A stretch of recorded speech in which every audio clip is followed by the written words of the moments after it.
Halo, perkenalkan saya Panji Janata, NIM H071947. Selamat datang di Praktikum TPT Hortikultura 2021 pada acara 1 tentang pengenalan tanaman hortikultura. Tanaman hortikultura dapat diartikan sebagai budidaya tanaman kebun. Pada pengamatan kali ini, ada 4 jenis tanaman hortikultura yang akan diamati. Yang pertama adalah tanaman sayuran, tanaman buah, tanaman hias, dan tanaman obat.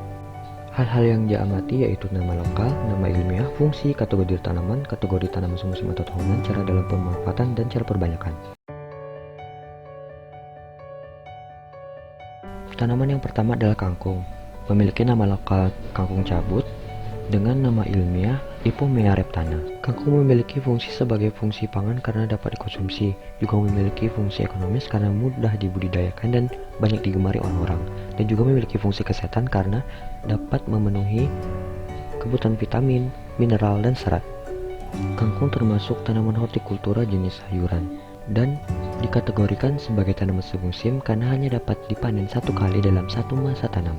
Menurut Rahmadani et al. 2020, kangkung sudah dapat dipanen saat berumur 25-30 hari setelah pindah tanam. Kangkung yang saya pegang saat ini sudah berumur 30-35 hari setelah pindah tanam. Perbanyakan kangkung dapat dilakukan secara vegetatif dan generatif. Secara vegetatif dapat dilakukan dengan perbanyakan stek batang, sedangkan secara generatif dengan bantuan biji kangkung.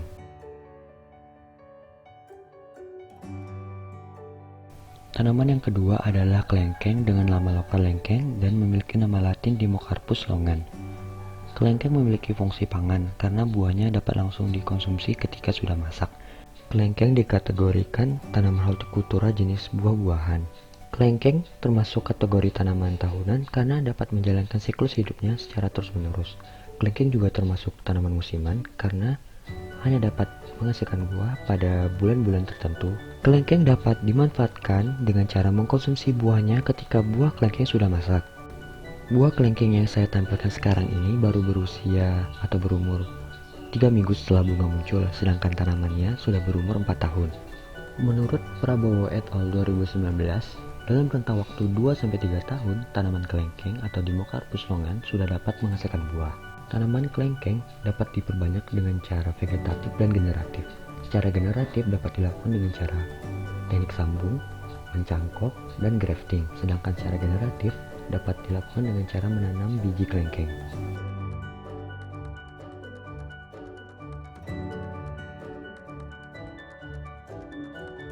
Tanaman selanjutnya adalah Aglonema red ruby dengan nama lokal Sri Rezeki dan dengan nama latin Aglonema sp.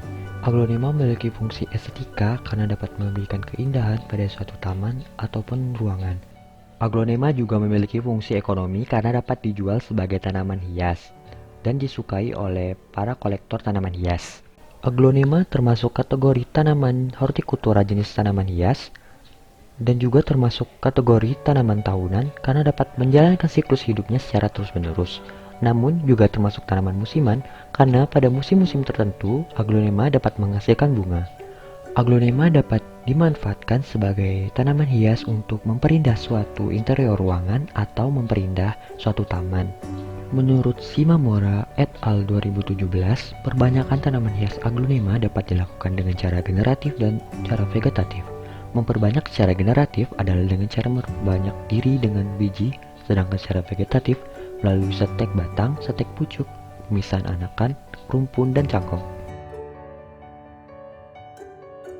Tanaman yang terakhir adalah kencur dengan nama lokal yang sama yaitu kencur dan memiliki nama latin Kaempferia galanga. Menurut Gargito 2013, kencur adalah tanaman ternak atau tanaman berbatang lunak karena tidak membentuk kayu, berbatang semu yang tumbuh berumpun.